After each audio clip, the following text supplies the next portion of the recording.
ನಿಮ್ಮ ಹಳೆಯ ಚಿನ್ನದ ಒಡವೆನ ಅಧಿಕ ಬೆಲೆಗೆ ಮಾರಬೇಕೆ?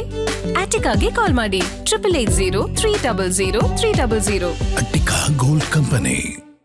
ನಮ್ಮ ಜೊತೆ ಮಂತ್ರಿಯಾಗಿ ಶಾಸಕರಾಗಿ ಕೆಲಸ ಮಾಡಿದಂಥ ನಾಗೇಶ್ ಅವರು ಇವತ್ತು ನಮ್ಮ ಕೈಯಿಂದ ಭಾಳ ದಿನಗಳಿಂದಲೂ ಕೂಡ ಅನಾರೋಗ್ಯದಿಂದ ಇದು ಭಾಳ ಸರಳ ಜೀವಿ, ಭಾಳ ಸಿಂಪಲ್ ಮನುಷ್ಯ. ಅವ್ರ ಮನೇಲಿ ಭಾಳ ಸರಿ ನಾವು ತಪ್ಪು ಹೋಗಿದ್ದೀವಿ. ಅವ್ರ ಜೊತೆ ಒಳ್ಳೆ ಒಡನಾಟ. ಅವರು RSSನ ಕನ್ನಡವಾಗಿ RSSನ ಸ್ವಯಂಸೇವಕರಾಗಿ RSSನ ಆದಿಯ RSSನ ಮಾರ್ಗದರ್ಶನ ಅದರ ಜೊತೆ ಬೆಳೆದಂಥವ್ರು. ಅವ್ರು ಯಾರಾದರೂ ಜನಗಳ ಮಧ್ಯೆ ಇದ್ದರೆ ಅವ್ರನ್ನ ಯಾರು MLA ಅಂತಾನೆ ಅಷ್ಟು ಸರಳವಾಗಿ ಜನಗಳ ಜೊತೆ ಬೆರೀತಾ ಇದ್ರು. ಆ ಒಂದು ಕ್ಷೇತ್ರದಲ್ಲಿ ಅವರ ಸಮುದಾಯ ಇಲ್ಲದೇ ಇದ್ರೂ ಕೂಡ ಅವ್ರು ಗೆಲ್ತಾ ಇದ್ರು. ಅಂದರೆ ಅಷ್ಟು ಪ್ರೀತಿ ಮಾತ್ರವಾಗಿ ಕೆಲಸ ಮಾಡಿದ್ದಾರೆ. ಅವರು ಎಜುಕೇಷನ್ ಮಿನಿಸ್ಟರ್ ಆಗಿದ್ದಾಗ ಅನೇಕ ಶಾಲೆಗಳೆಲ್ಲ ಪ್ರಾರಂಭ ಮಾಡಿ ಆ ಶಾಲೆಗಳಿಗೆ ಒಂದು ಕಾಯಕಲ್ಪ ಭಾರತೀಯತೆ, ಭಾರತದ ವಿಚಾರಗಳನ್ನು, ನಮ್ಮ ದೇಶ ಭಕ್ತಿ ಮೂಡಿಸುವಂಥ ವಿಚಾರಗಳನ್ನು ಭಾಳ ಪ್ರಖರವಾಗಿ ಅವರು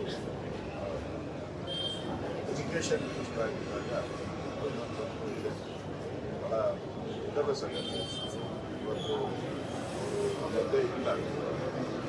ಅವರ ಆತ್ಮಹತ್ಯೆ ಕುಟುಂಬಕ್ಕೆ ದುಃಖವನ್ನು ಭರಿಸುವಂಥ ಅಭಿಮಾನಿಗಳಿಗೆ ದುಃಖವನ್ನು ಭರಿಸುವಂಥ ಶಕ್ತಿಯನ್ನು ಭಗವಂತ ನಿಮಗೆ ಅಂತೇಳಿ ಬೆಲೆ ಏರಿಕೆ ಮಾಡುವ ಸಲುವಾಗಿ ಹೋರಾಟ, ನಿರಂತರವಾಗಿ ಮಾರುಕಟ್ಟೆ ಜೊತೆಗೆ ಸಂಬಂಧ ಮತ್ತು ಸರ್ಕಾರದಲ್ಲಿ ಪ್ರಭಾವವನ್ನು ಬೀರುವಂಥ ಕೆಲಸವನ್ನು ನಿರಂತರವಾಗಿ ಮಾಡ್ತಾಯಿದ್ರು. ನನ್ನ ಸರ್ಕಾರದಲ್ಲಿ ಅವರು ಶಿಕ್ಷಣ ಸಚಿವರಾಗಿ, ಪ್ರಾಥಮಿಕ ಶಿಕ್ಷಣ ಸಚಿವರಾಗಿ ಭಾಳ ಉತ್ತಮವಾದಂಥ ಕೆಲಸವನ್ನು ಮಾಡಿದರು.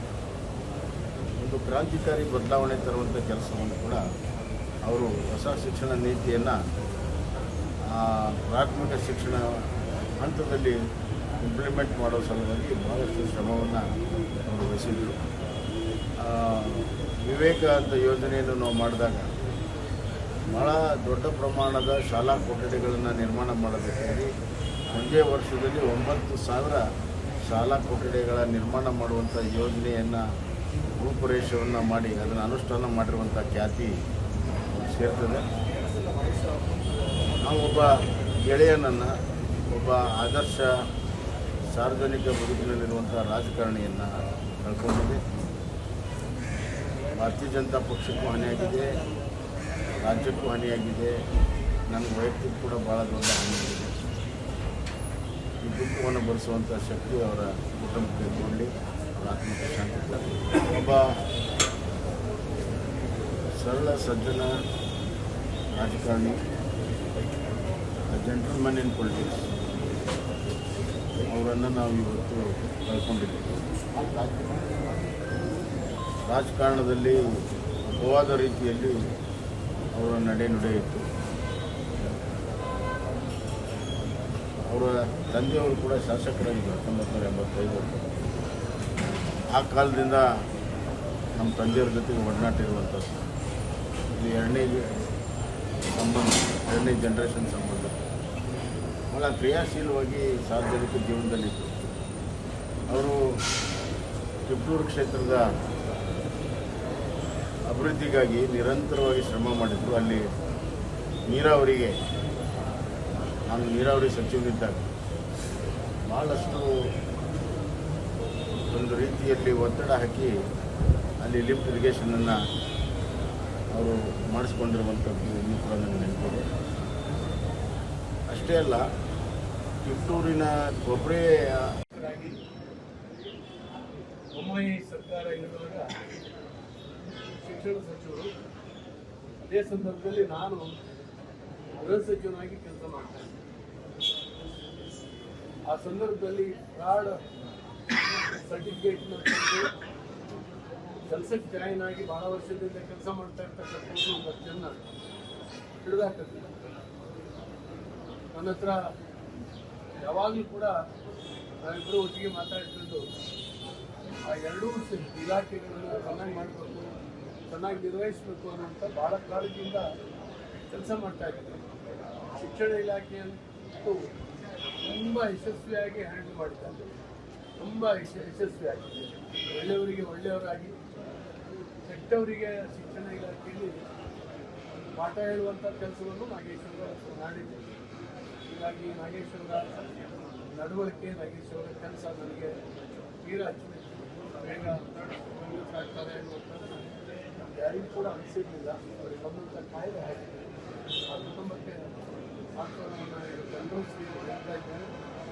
ದೇವರವರ ದುಃಖವನ್ನು ಅನುಭವಿಸುವ ಶಕ್ತಿಯನ್ನು ಹೊಂದಿ ಅಂತ ನಾನು ಕರ್ನಾಟಕ ಕಂಡಂತಹ ಅತ್ಯುತ್ತಮವಾದಂಥ ಶಿಕ್ಷಣ ಮಂತ್ರಿ ಡಿ ಸಿ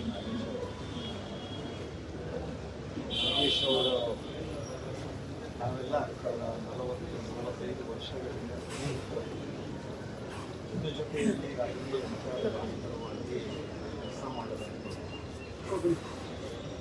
ನಾವೆಲ್ಲ ವಿದ್ಯಾರ್ಥಿ ಜೊತೆಯಲ್ಲಿರುವಾಗ ಅಖಿಲ ಭಾರತೀಯ ವಿದ್ಯಾರ್ಥಿ ಪರಿಷತ್ತಿನ ಕಾರ್ಯಕರ್ತರಾಗಿ, ಪೂರ್ಣಾವಧಿ ಕಾರ್ಯಕರ್ತರಾಗಿ ನಿರಂತರವಾಗಿ ನಾವು ಕೆಲಸವನ್ನು ಮಾಡ್ತಾ ಇದ್ದೀವಿ. ನಮ್ಮ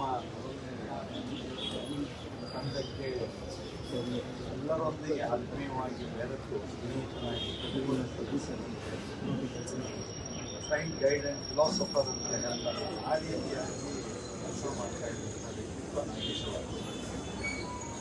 ತಂದೆ ಚಂದ್ರಶೇಖರೇನವರು ಮಾಜಿ ಶಾಸಕರು. ವಿದ್ಯಾರ್ಥಿ ಪರಿಷತ್ನಲ್ಲಿ ನಾಗೇಶ್ ಅವರು ನಿರಂತರವಾಗಿ ಕೆಲಸ ಮಾಡ್ತಾ ಇರುವಾಗ ಅವರ ಕುಟುಂಬದವರು ಎಲ್ಲರ ಪೂರ್ಣ ಪ್ರೋತ್ಸಾಹ, ಬೆಂಬಲ ನಾನೇ ನೋಡಿ ಸ್ಮರಿಸಿಕೊಡ್ತೀನಿ. ಇಂಜಿನಿಯರಿಂಗ್ ಪದವೀಧರರಾಗಿ ನಾಗೇಶ್ ಅವರು ಈ ಒಂದು ರಾಷ್ಟ್ರ ಸೇವೆಗೆ, ಈ ಒಂದು ರಾಷ್ಟ್ರೀಯ ವಿಚಾರಕ್ಕೆ ಬದ್ಧವಾಗಿ ಕೆಲಸ ಮಾಡ್ತಾ ಇದ್ದಂಥದ್ದು ಬಹಳ ಅಭಿಮಾನ ತರುವಂಥದ್ದು. ಅವರ ವ್ಯಕ್ತಿತ್ವ ಮುಂದಿನ ಯುವ ಪೀಳಿಗೆಗಳಿಗೆ ಮಾದರಿಯಾಗಿದೆ ಅಂತ ನಾನು ಪ್ರಾರ್ಥಿಸ್ತೇನೆ. ಶಿವಶಾಂತಿ ಕೋರ್ತೇನೆ. ಮಾಜಿ ಶಾಸಕರು, ಹಿರಿಯರು ಡಿ ಸಿ ನಾಗೇಶ್ರವರು ಅಕಾಲಿಕ ಮರಣ ನಮಗೆ ದೂರ ಆಗಿದ್ದಾರೆ.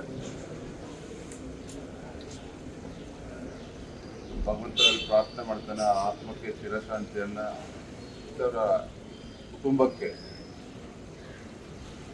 ಧೈರ್ಯವನ್ನು, ಒಂದು ಶಕ್ತಿಯನ್ನು ಕೊಡ್ತಕ್ಕಂಥದ್ದು ಆಗಲಿ ಅಂತ ಹೇಳಿ ಪ್ರಾರ್ಥನೆ ಮಾಡ್ತಾರೆ. ನಮಗೆಲ್ಲ ಗೊತ್ತಿದೆ, ನಾಗೇಶ್ರವರು ಅವರ ತಂದೆಯವರು ಕೂಡ ಶಾಸಕರಾಗಿದ್ದಂಥವ್ರು. ನಾಗೇಶ್ ಅವರು ಕೂಡ 2 ಬಾರಿ ಶಾಸಕರಾಗಿ, ಸಚಿವರಾಗಿ, ಶಿಕ್ಷಣ ಸಚಿವರಾಗಿ ಶಿಕ್ಷಣ ಕ್ಷೇತ್ರಕ್ಕೆ ಅಪಾರವಾಗಿರ್ತಕ್ಕಂಥ ಕೊಡುಗೆಯನ್ನು ಕೂಡ ನೀಡಿದಂಥವರು. ಬಹಳ ಮುಖ್ಯವಾಗಿ ಅಖಿಲ ಭಾರತೀಯ ವಿದ್ಯಾರ್ಥಿ ಪರಿಷತ್ನಲ್ಲೂ ಕೂಡ ಸೇವೆಯನ್ನು ಸಲ್ಲಿಸಿರ್ತಕ್ಕಂಥವ್ರು. ಒಂದೇ ಮಾತಲ್ಲಿ ಹೇಳಬೇಕು ಅಂತ ಹೇಳಿದ್ರೆ, ಅಜಾತ ಶತ್ರು, ಎಲ್ಲರನ್ನೂ ಕೂಡ ಬಹಳ ಆತ್ಮೀಯತೆಯಿಂದ ಮಾತನಾಡಿಸುವಂಥದ್ದು, ಬಹಳ ಎಲ್ಲರ ಜೊತೆಲೂ ಕೂಡ ಒಂದು ಸ್ನೇಹ ಸ್ವಭಾವ ಉಳ್ಳಂಥವ್ರು. ಅವರ ಒಂದು ಅಗಲಿಕೆ ಭಾರತೀಯ ಜನತಾ ಪಾರ್ಟಿ ತುಂಬಲಾರದಂಥ ಒಂದು ನಷ್ಟ ಆಗಿದೆ. ಬಹಳ ವಿಶೇಷ, ಅವರ ಧರ್ಮಪತ್ನಿಯೂ ಕೂಡ ಸೇವಾ ಭಾರತಿಯಲ್ಲಿ ಸೇವೆಯನ್ನು ಸಲ್ಕೊಂಡು ಬರ್ತಾ ಇದ್ದಾರೆ. ಅವರು ಕೂಡ ಇಡೀ ಕುಟುಂಬವೇ ಒಂದು ರೀತಿ ಸಮಾಜಕ್ಕೆ ಮುಡುಪಾಗಿಟ್ಟಿರ್ತಕ್ಕಂಥವ್ರು. ಒಬ್ಬ ಹಿರಿಯ ನಾಯಕರು ಮುಂದೆಗಿಲ್ಲ ಇವತ್ತು. ಭಗವಂತನ ಪ್ರಾರ್ಥನೆ ಮಾಡ್ತಾನೆ, ಆತ್ಮಕ್ಕೆ ಶಾಂತಿ ಸಿಗಲಿ.